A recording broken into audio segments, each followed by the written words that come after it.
Now, most of you probably already know this, but we're about a 20-year-old private foundation focused on healthcare. Our mission from day one has been the same. It's to improve the health and wellness of disadvantaged populations, underserved populations in San Diego. We expanded that to Imperial County, so we're regional in focus. And what we care about are the individuals who, for whatever circumstances, do not have access to health care and, most importantly, don't have access to health, but can't afford the traditional approaches of getting there. That is our sole focus. Over the years, we have tried many different ways to achieve our goal of improving health and wellness for these people. Varying levels of success, as with any other enterprise. We're a small organization.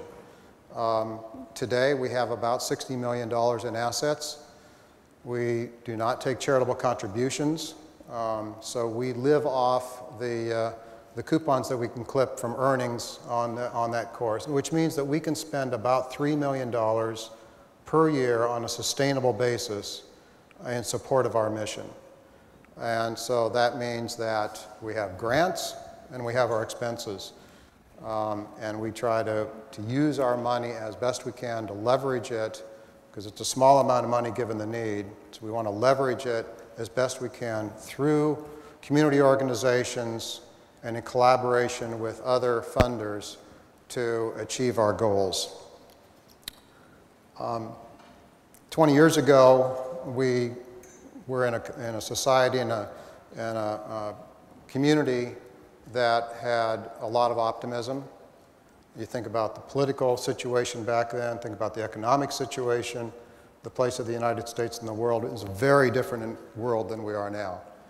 Over the years, I think if you think about what Alliance has done for the community, it's been a convener, it's been a thought leader around some very important healthcare issues. It's been a leader in that respect. We've had some terrific leadership over the years in the board and staff. And I think with respect to grants, the most recognizable ones are HIV Funding Collaborative that we headed up and led for a long time, and the Clean Needle Exchange, which, remember those simple political days when that was really a hot button item and front page headlines? We've come a long ways from there. We have much bigger problems now. Now the problems we face are population-based. It's an aging population, societally, globally. With aging comes additional disease, additional need, lower income. It's a population with increasing chronic diseases. The rates of diabetes and heart disease and renal failure, kidney disease are increasing in many, many groups in this country, in this county, and internationally. Obesity is growing at an epidemic rate. We have a terrible misallocation of resources in this country with respect to health care. There's lots of examples of that. There's one that was just a new drug that Medicare approved. It's $90,000 per treatment, and it extends life by 2 months, more or less. It's great if somebody else is paying for it. I guess that's the way most people will look at that drug. But we have political gridlock, so we're not going to fix that. So from our perspective, we are in a situation where there are not enough resources properly allocated to deliver all of the services, to manage all of the needs of the population, the people that we care about. And we can fight for more resources, but in a world of increasing population, lower incomes, greater income disparity, political gridlock in Washington and in Sacramento, we think that fight is not for us. That's not where we want to put our money or spend our time. Instead, we're focused in support of our mission on a goal of helping organizations serving our community to get more out of what we have. So what we're looking for are organizations that, as a strategy, as a way of operating, as part of their DNA, will try to improve their own processes, look at how they allocate their own resources and effectively increase the scope of services that they can efficiently provide at a quality level without more dollars. If you get more money, that's great. And this is not to say that there isn't going to be additional money, that money's not going to move around. Organizations will die, and that frees up funds. There's lots of that can go on. But you know, at 18% or 19% of our gross domestic product spent on healthcare, at a societal level, we're not going to be spending a lot more money on healthcare. So we need to do more ourselves.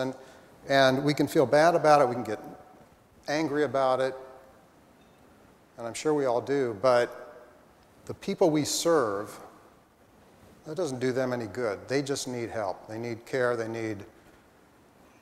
need empowering tools so they can take better care of themselves. They need help when they're sick. And that's what they care about. They don't care about the headlines in the New York Times or the San Diego Union.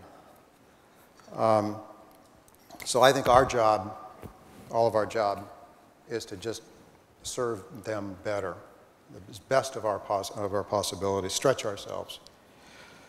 So our response to this situation as an organization has been to do a couple of things. So first, a year and a half ago, we created the Innovation Initiative, and the notion was $1 million grant to an organization that had an innovative approach to solving some portion of these problems.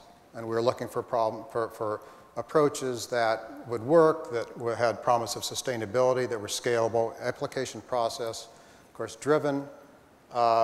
We had an outside panel of 6 advisors that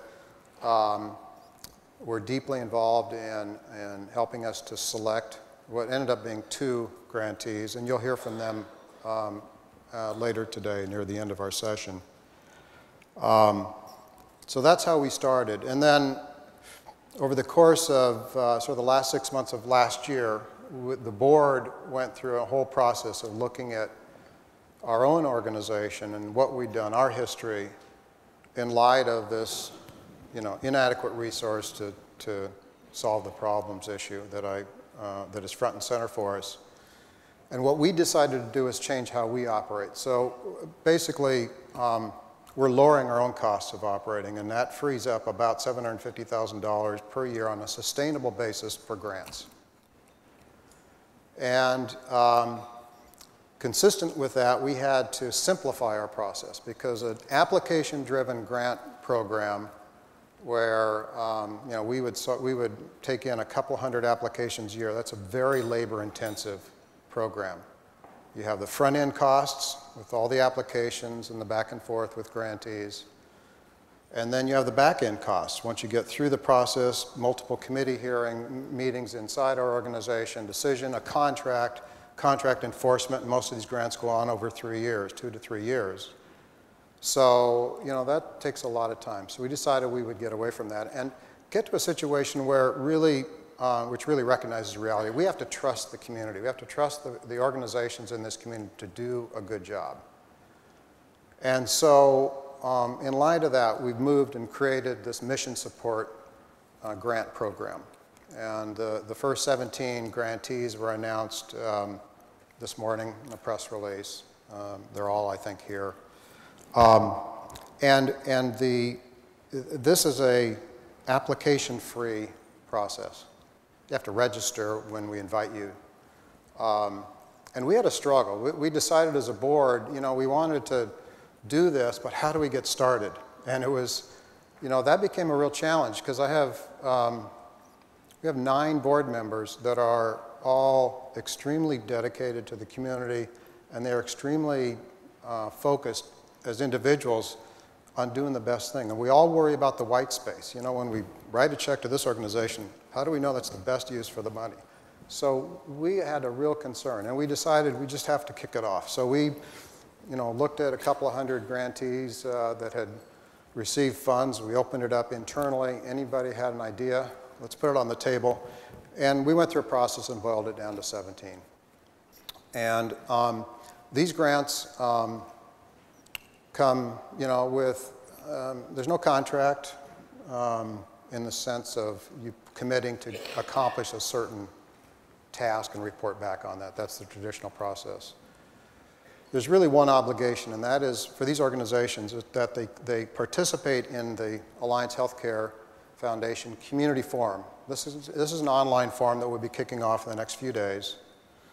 We want all of you, everyone, to be involved in it. We want to make it a dynamic community where there is discussion about ideas to achieve our goal, our mission of increasing the safety net through the best utilization possible of the existing resources.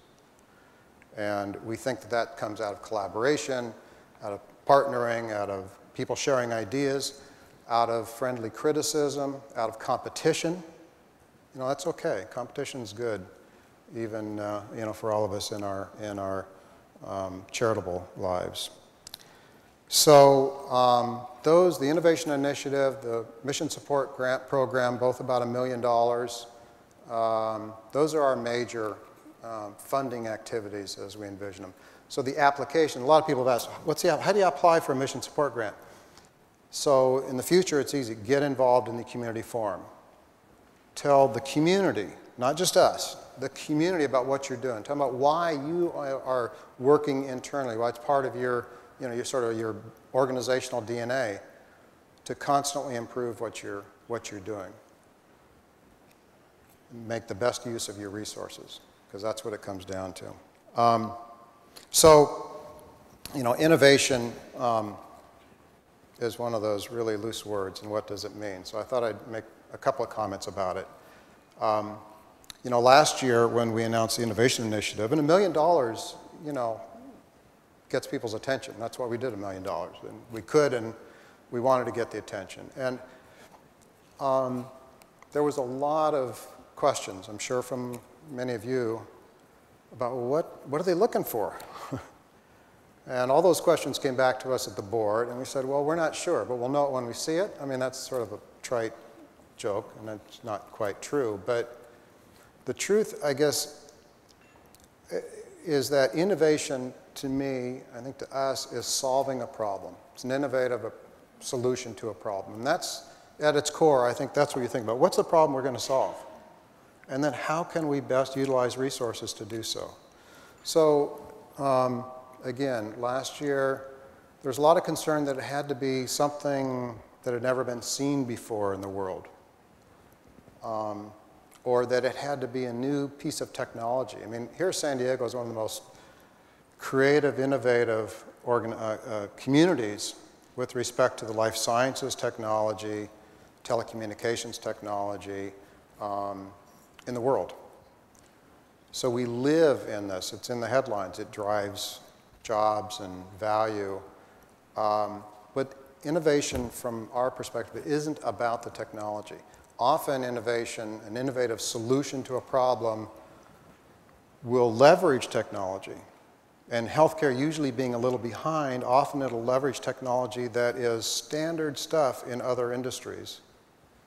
And now we're going to apply it to healthcare. And healthcare being an industry of trades and professions, that's a really difficult thing to do. But some people can be successful at that. So sometimes it involves technology, but it doesn't have to in order to be innovative in our minds. It may be a business process. It may be a focus of your resources.